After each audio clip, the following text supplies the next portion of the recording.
Let's catch up with Vesper and the agents of S.H.A.D.E as they resurrect two heroes from yesteryear to combat a growing threat from a clan of vampires planning to take over the world. Is this the end-all be-all of public domain versus vampire comics? Let's find out in our review of Terror and Fury #1 from Zenescope Entertainment. See you in 3. Welcome back to Comical Opinions. This is our review of Terror and Fury #1, brand new miniseries straight from Zenescope. The issue begins with the titular characters, Terror and Fury, in the middle of a fight against a nest of mindless vampires. The issue is narrated by Terror, who doesn't quite feel like himself, and he believes his disorientation is due to his recent death. Somehow, he came back to life. Somehow, he found himself in a helicopter with Fury to complete a destroy and capture mission against vampires. Somehow, he's just going along with all of it for now because he isn't quite sure what's going on, so he's gonna kill some vampires. When the last vampire is destroyed, the super team's handler, Vesper, from S.H.A.D.E, congratulates the team on surviving, but chastises them for not obeying orders by keeping the last vampire alive for questioning. Back at the S.H.A.D.E base, Vesper sends Terror and Fury to their quarters while she reports their mission outcome to her superiors. During the tense debrief, we learn Terror and Fury are the resurrected heroes of the 1940s known as Black Terror and Miss Fury. They've been assigned to Vesper in response to her recent failure in the Man-Goat and Bunny-Man debacle. A short time later, Terror wrestles with his fractured memories, but control over his body is nearly at full strength. He and Fury answer Vesper's call for a new mission to infiltrate another vampire nest and capture the leader for questioning because S.H.A.D.E believes the vampires are planning something big. And if you hadn't guessed by now, it's a vampire apocalypse with the intention to take over the world. Fury and Terror parachute near the location of the nest, an abandoned church. Our heroes spy on a master vampire directing his followers, but they're surprised when a huge vampire sneaks up on them and tackles them to the ground. Terror and Fury launch into battle and take out the lesser vamps, but the master appears to be resistant to usual vampire fighting techniques like a stake through the heart and decapitation.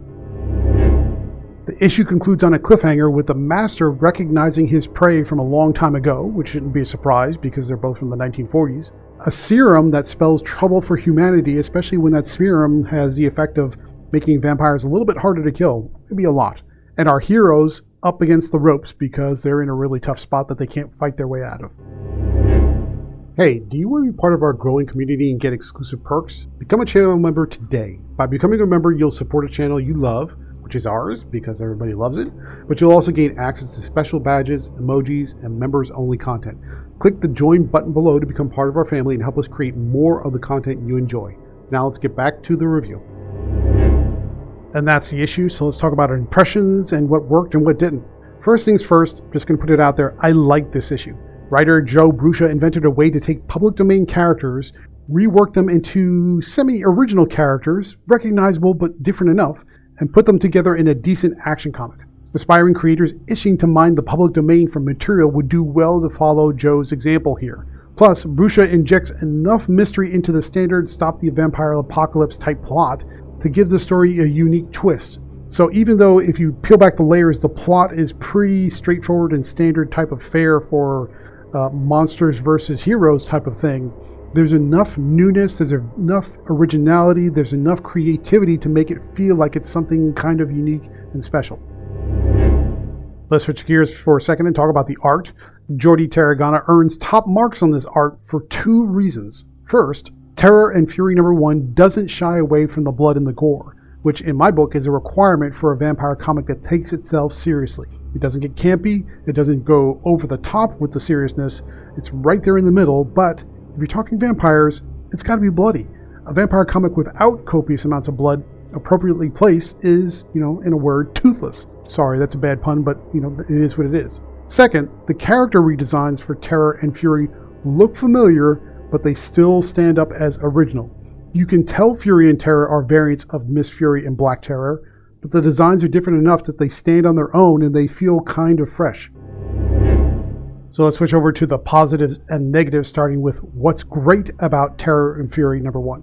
For the most part, all the major parts of this issue work. Joe Bruscia sets up a fairly rote vampire apocalypse story, but incorporates fresh reimaginings of public domain characters, coupled with the connective tissue of an organization from the Man-Goat and Bunny-Man series. All those pieces combined create something that's wholly unique. All of the foundation pieces are in place, such as good pacing, decent dialogue, and solid action, but the concept and its execution are where this issue shines.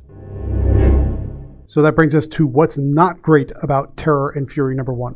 The issue really relies on the gimmick. The gimmick of this issue lies in the update and inclusion of public domain characters inside the Zenescope universe. If you have no knowledge of those characters, the gimmick will fall flat. So that's a risk that Brusha and Zenescope are willing to take. Further, Joe Brusha drops readers right into the action at the very beginning without any setup or context. So the idea is to make the reading experience feel a little bit disorienting, like what Terror is experiencing, but new readers may feel a bit put off by how jarring the beginning starts off.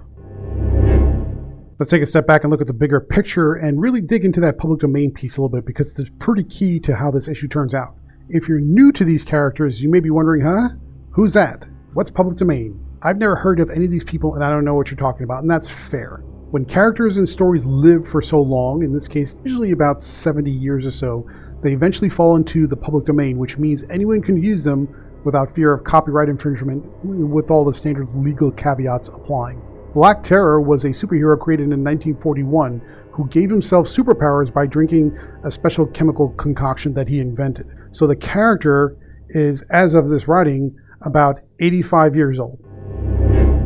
On the off chance that you're into the indie comic scene, you've probably seen Black Terror a little bit more than Miss Fury, because he's been adapted by independent Kickstarter campaigns and one-off individuals who want to create their own comic. But more recently, you've probably seen a lot of Black Terror within Dynamite's version of that character. But on the other side of that, you also have Miss Fury. Dynamite's adapted Miss Fury more than once, and she also appeared on the scene first in 1941. So technically speaking, both characters are roughly the same age. Miss Fury, on the other hand, though, has no powers to speak of beyond elite-level fighting and acrobatic skills.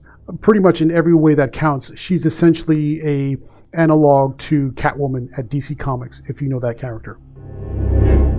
So final thoughts, what do we think about Terror and Fury #1 from Zenescope Entertainment? It's a prime example of repurposing public domain characters into an original story. Writer Joe Brusha creates an imaginative concept that brings antiquated characters back to life to fight a modern-day vampire apocalypse. And Jordi Tarragana's artwork, especially the reimagined character designs, is first-rate. I like this issue, I like it a lot, and probably one of the strongest recommendations for the week. Therefore, Terror and Fury #1 from Zenescope Entertainment earns a 9 out of 10. I didn't know what to expect going in, went in completely cold, and I was thoroughly and completely entertained. But what do you think? Are you a fan of using public domain characters to kind of bring them into the forefront and repurpose them in new and interesting ways? Leave a thumbs up if you found this review helpful, and drop a comment below if you are a public domain character fan, and if so, which one is your favorite? Black Terror gets a lot of play, but there's a whole big range of them out there, so if you have one, or you wish one would come back, I want to hear about it. Also, remember to click on the link in the description to read the written review, check out the variant covers and preview pages, buy this comic to help support the channel. Your support, of course, is greatly appreciated, and don't forget to like and subscribe. So, thank you very much for joining, and stay tuned through the outro for more reviews just like this one.